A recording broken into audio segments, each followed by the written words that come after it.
The morning sun slipped shyly through the thin curtains of my bedroom as I woke. At 68, my body reminded me of its age before my mind fully stirred.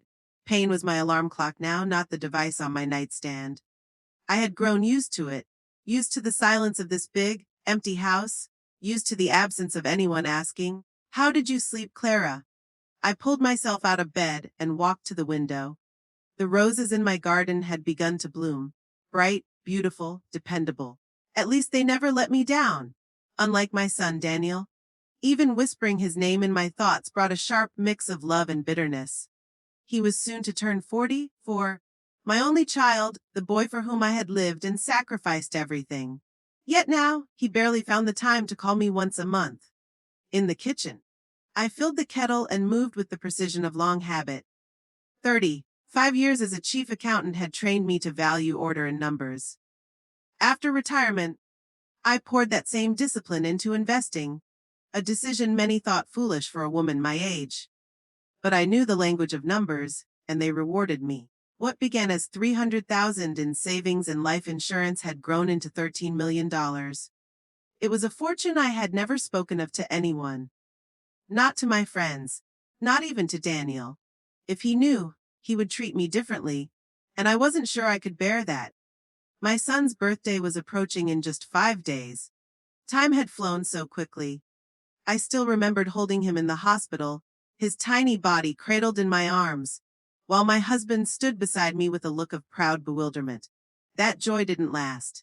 When Daniel was 10, my husband died suddenly of a heart attack, leaving me alone with bills, a mortgage, and a young boy to raise. I feared Daniel might grow up deprived, so I overcompensated. I gave him everything I could: expensive toys, fancy clothes, even summer camps for wealthy children. I denied myself in the process no hairdressers, no luxuries, just discount clothes and an old car that lasted for years. And in time, Daniel grew used to having his whims met. What began as innocent desires became teenage arrogance, and later adult entitlement. But the past could not be undone. What mattered now was the future. And for months I had been turning over one decision in my mind. In my desk drawed a check for $13 million, written to Daniel. My entire fortune. I wanted to give it to him while I was still alive, to see what he would do with it. I decided to hide the check inside something deeply personal, something that might remind him of who he used to be. A rare first edition of Thomas the Brave Knight, his favorite childhood story. We read it together every night for years. Even when he knew the tale by heart, he would beg, "Read about the night, Mom." I slipped the check between its time-worn pages, hoping the gift would mean more than money ever could. Later that day, my dearest friend Margaret came for tea. She was one of the few people who had watched Daniel's transformation over the years. When I told her of my plan, she frowned. "Are you sure he'll appreciate it, Clara? Not the money, but the book." I smiled faintly. I want to believe he's still that boy who loved the story. Margaret wasn't convinced. She worried he would squander the fortune, or worse, that his wife Lydia would. And at the mention of Lydia, my stomach tightened. My daughter-in-law was beautiful, ambitious, and had a way of spending money as if it would vanish tomorrow. She had only encouraged Daniel's arrogance. But then I thought of my granddaughter Eliza. At 19, she was everything her parents weren't: humble, thoughtful, and full of a passion for books. A rare flower blooming in barren soil. For her, I had set aside a separate fund for college tuition, paid directly to the school. At least she would have her chance. That evening, I wrapped the book carefully in fine paper and tied a perfect bow. The ritual felt sacred, as though I were saying farewell not only to my fortune, but also to the dreams I once held for my son. Whatever awaited me at his birthday celebration, I resolved to face it calmly. The day of the party arrived with unusual heat. By mid-afternoon, the thermometer on my porch already read 32 degrees. Standing before the hallway mirror, I adjusted the collar of the dark blue dress I had bought especially for the occasion. Conservative but elegant, at least that's what the saleswoman had assured me. On the table beside me rested the carefully wrapped book. I picked it up with steady hands, though inside me a storm of emotions brewed. A strange mixture of hope and dread. Something told me my life was about to change, though I couldn't yet say whether for better or worse. My old Chevy carried me across town to North Hills, the wealthiest part of our small community. That was where Daniel and Lydia had chosen to build their lives among sprawling mansions and manicured lawns. Even before I reached their home, I felt the sting of inadequacy. Sleek luxury cars lined the driveway, Mercedes, BMWs, Lexuses, while my faithful old Chevy looked like a pauper at a royal ball. I parked at a distance, clutching the gift against my chest as I walked toward the noise of music and laughter spilling from open windows. The door swung open to reveal Lydia, radiant as ever in a form-fitting red dress. Her smile was polished, practiced, never quite reaching her eyes. "Clara, how wonderful of you to come," she exclaimed, her tone dripping with forced sweetness. "As if I could miss my own son's birthday?" I replied gently, offering a polite smile. Inside, the house buzzed with chatter and clinking glasses. Strangers surrounded me. Business associates of Daniel, friends of Lydia, wealthy neighbors. Few familiar faces, but then I spotted Eliza across the room, speaking animatedly with a young man. The moment her eyes found mine, she excused herself and hurried over. "Grandma," she said, wrapping her arms around me with genuine warmth. Her smile was like a breath of fresh air in a suffocating room. I held her close, my heart softening. "You look beautiful, dear. How's college going?" Her eyes lit up. "Wonderful. I just got top marks on my literature essay. My professor even said I have real talent." Before I could respond, Lydia's sharp voice cut across the room. "Eliza, help me with the canapes." My granddaughter sighed apologetically. "We'll talk later, Grandma. I promise." And she hurried away, leaving me alone once again. I moved quietly toward the drinks table, picking up a glass of white wine. Through the tall windows I caught sight of Daniel outside, surrounded by men in expensive suits. He was laughing loudly, whiskey in hand, the very image of confidence and success. So much like his father in appearance, yet so distant from the man who once cherished family above all else. I couldn't bring myself to interrupt him, so I sat down on the edge of a sofa, the gift resting in my lap. The conversations around me felt foreign, shallow. I longed for the comfort of my roses at home. Then, with a clap of hands, Lydia drew everyone's attention. "Ladies and gentlemen, it's time for the highlight of the evening, gift giving." The crowd applauded as Daniel settled into a large leather chair, like a king awaiting tribute. One by one, guests stepped forward, offering their expensive tokens: a golf set, a case of rare whiskey, a cashmere sweater. Each present earned a smile and handshake, practiced and hollow. Then Lydia stepped up with her own offering. A waiter presented a velvet box on a silver tray. Inside gleamed a wristwatch encrusted with gold and diamonds. "Happy birthday, darling," she kissing Daniel's cheek. He lifted the watch proudly, and guests gasped in admiration. I looked down at the modest package in my hands. The contrast between my simple gift and the glittering tokens around me could not have been starker. My heart pounded as I realized it was my turn. The room quieted as I rose from the sofa, the small, modestly wrapped package clutched in my hands. My steps toward Daniel felt heavier than they should have, as if the weight of my entire life was contained in that little bundle. Daniel looked up as I approached, his voice tinged with mild surprise. "Oh, Mom, you brought a present too."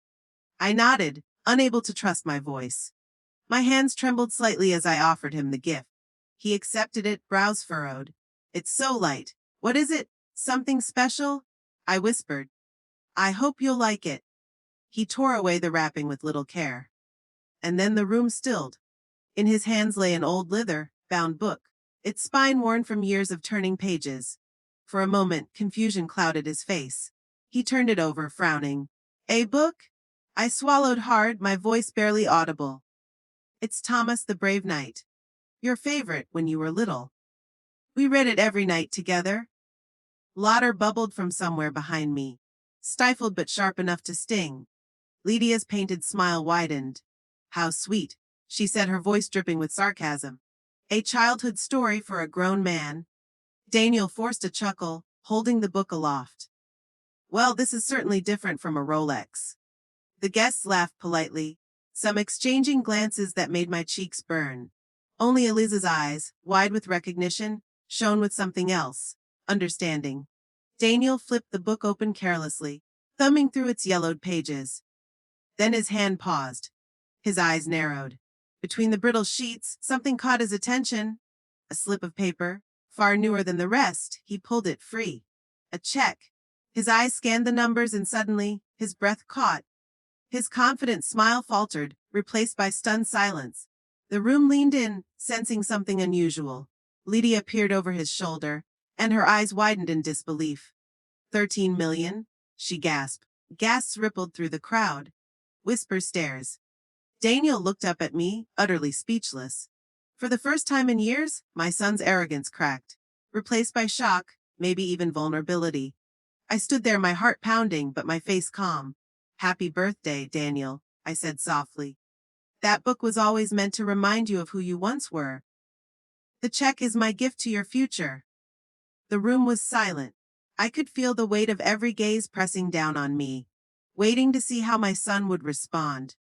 For a long moment, Daniel simply stared at the check, his fingers tightening around it as though he feared it might vanish. His mouth opened, but no words came. It was Lydia who broke the silence. Her ladder rang out, shrill and triumphant. $13 million. Daniel, do you realize what this means? We can finally expand the business, buy the summer villa in Spain. Oh, the things we'll do. She snatched the check from his hand, clutching it to her chest as if it already belonged to her. The guests began murmuring again, some offering congratulations, others gawking in envy. Daniel finally rose to his feet, his expression caught between awe and something far colder. His eyes swept over me, and for a fleeting second I thought I saw gratitude. But it vanished quickly, replaced by pride. Well, he said loudly, I suppose I underestimated you, Mom. You hid this fortune all these years? I nodded quietly. I wanted to see what kind of man you would become before I decided what to do with it. He smirked, a sharp edge in his voice. And now you've decided to trust me with it. A wise choice at last. Lydia clapped her hands together. Oh, Daniel, imagine the parties we can throw now. This is just the beginning. Their laughter cut through me like a blade. This wasn't the reaction I had hoped for. Not even close. My gift was meant to bring him humility, to awaken the boy who once begged me for bedtime stories about knights and honor. But the glint in his eyes now was not gratitude, it was hunger. I felt the sting of tears but refused to let them fall. Not here, not in front of them. Only Eliza's gaze gave me strength. She stood at the edge of the crowd, her eyes shimmering with unshed tears, her expression filled with something Daniel had lost long ago, love. She moved to my side and slipped her hand into mine. Grandma, she whispered, it's the most beautiful gift I've ever seen. The book, not just the money. Her words were a balm to my breaking heart. At least one person in this room understood. Daniel raised his glass, holding the check high like a trophy. To my mother, Clara, the woman who kept her millions hidden but finally came to her senses. The guests erupted in cheers and applause. But to me the sound was hollow. My son's words were not gratitude, they were mockery. I forced a small smile, my fingers tightening around Eliza's hand. Enjoy your gift, Daniel, I said softly, though I doubted he truly heard me. As the night carried on with music and laughter, I sat quietly, watching my fortune pass from my hands into a world of greed and vanity. But deep down, I knew this was not the end of the story. Something told me that this gift, meant to bind us closer, would instead reveal the truth of who my son had become. And perhaps, in the end, the true heir to my heart, and my legacy, was standing right beside me, her hand gently holding mine. The party ended late into the night, but its echo followed me home. I drove my old Chevy back through empty streets, the laughter of Daniel and Lydia still ringing in my ears. In the silence of my house, I set my handbag down and stood for a long while by the window, staring at the roses swaying in the dark. I had imagined Daniel embracing me, thanking me, perhaps even softening into the boy I once knew. Instead, I had seen only pride and greed reflected in his eyes. My heart felt heavier than the $13 million I had handed away. The next morning, the phone rang. Daniel's voice, unusually cheerful, filled the line. Mom, About last night? Listen, I've been thinking. Lydia and I are planning some big moves now. We'll need to restructure investments, maybe put the money in riskier ventures. You'll come over this week, won't you?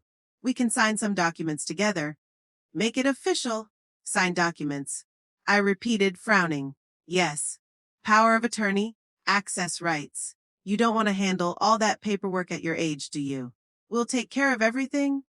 At my age. The words stung. I had managed multi-million-dollar accounts for decades, built an empire with my own two hands. And now my son spoke as though I were a burden to be managed. I'll think about it, I said curtly, and ended the call. For the next few days, I kept to myself. I watered my roses, baked bread, read my favorite novels, but my peace was fractured.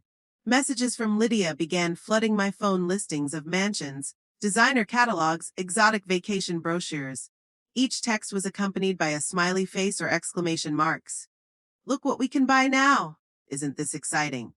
But the worst came when I overheard them, quite by accident. I had gone to Daniel's house unannounced, carrying a basket of freshly baked bread for Eliza. As I reached the doorway, voices floated out from the living room. 13 million won't last if she clings to any of it, Lydia hissed. Convince her to transfer full control. Tell her it's safer. And if she refuses? Daniel asked. There was a pause. Then Lydia's voice again, cold and sharp. Then we'll make her. She's old, Daniel. We'll find a way. The basket slipped from my hands. The bread scattered across the tiles. The sound drew them both, their eyes flashing with surprise and guilt. Mum, Daniel said quickly, forcing a smile. We were just talking about tax strategies. You know how complicated it gets. I met his eyes, searching for the boy who once cried over bedtime stories. But all I saw was a man willing to sacrifice his mother for money. I left without a word, my heart breaking anew. That night, as I sat at my desk, I pulled out a second envelope. One I had prepared long before but never imagined using. Inside was a legal document, a new will, one that redirected my estate, my investments, my remaining accounts. Not to Daniel, not to Lydia, but to Eliza. She, and she alone, had shown me love untainted by greed. She would be my true heir, not just to my fortune, but to my dreams, my books, my roses, and the values I once hoped to pass to my son. I sealed the envelope and placed it in my safe. As I turned the key, a strange calm settled over me. Daniel might have my gift, but Eliza would have my legacy. And in the quiet of my home, I whispered into the stillness, as though speaking to the husband I lost so long ago. Our granddaughter will carry the light. The boy we raised is gone. Weeks passed, and the storm I had feared finally broke. Daniel and Lydia lived like royalty almost overnight. They bought a new mansion in Palm Beach, 2 luxury cars, and filled their closets with designer brands. Every photo Lydia posted online was a showcase of excess: champagne bottles, diamond jewelry, private yachts. Their circle of friends swelled with opportunists eager to bask in their wealth. But money, like sand, slips quickly through careless hands. Within a year, Daniel began calling me more often, but not out of love. His voice grew sharp, impatient, almost desperate. Mom, we need another transfer? Mom, we've invested badly. We need your advice. Mom, surely you've got something left tucked away. Each call cut me deeper, confirming what I had long known: it wasn't me he wanted. It was what I had. Then one afternoon a letter arrived, not from Daniel but from the bank, a foreclosure notice. The mansion was mortgaged beyond saving. The business is bankrupt. My son, once so confident, was drowning. I went to see him one last time. The house, stripped of luxury, felt hollow. Furniture gone, paintings missing, the laughter replaced with shouting. Lydia was gone too. She had fled the moment the money dried up, leaving Daniel alone in his ruin. He sat at the kitchen table, his head in his hands, a glass of whiskey untouched before him. When he looked up at me, his eyes were hollow, bloodshot. Mom, his voice cracked. Help me? Please. I sat across from him, folding my hands neatly. I did help you, Daniel. I gave you everything I had. But you didn't just spend money. You spent my trust, my love, my hope. And those things can't be bought back. He dropped his gaze, shame and rage warring across his face. For the first time, I saw him not as the boy I raised, but as the man he had chosen to become. I rose quietly, leaving him to his silence. There was nothing more I could give. Months later, on a bright spring morning, I sat in my garden with Eliza. She had just finished her second year at university, her arms full of books, her eyes glowing with dreams. "Grandma," she said, "I've been offered a scholarship to study abroad, but I don't want to leave you alone." I smiled, brushing a stray curl from her face. "Go, my darling. Live the life your father never chose. Build something lasting, something real. You are my legacy now." She hugged me tightly, and in that embrace, I felt the circle complete. I had given Daniel wealth, but Eliza I had given love, and she had given it back tenfold. As she walked among the roses, sunlight dancing in her hair, I whispered a silent prayer of thanks. In the end, money had revealed the truth greed devours itself, but love endures. And though the world would remember Daniel for his failure, I would be remembered through Eliza, my granddaughter, my heir, my brave knight.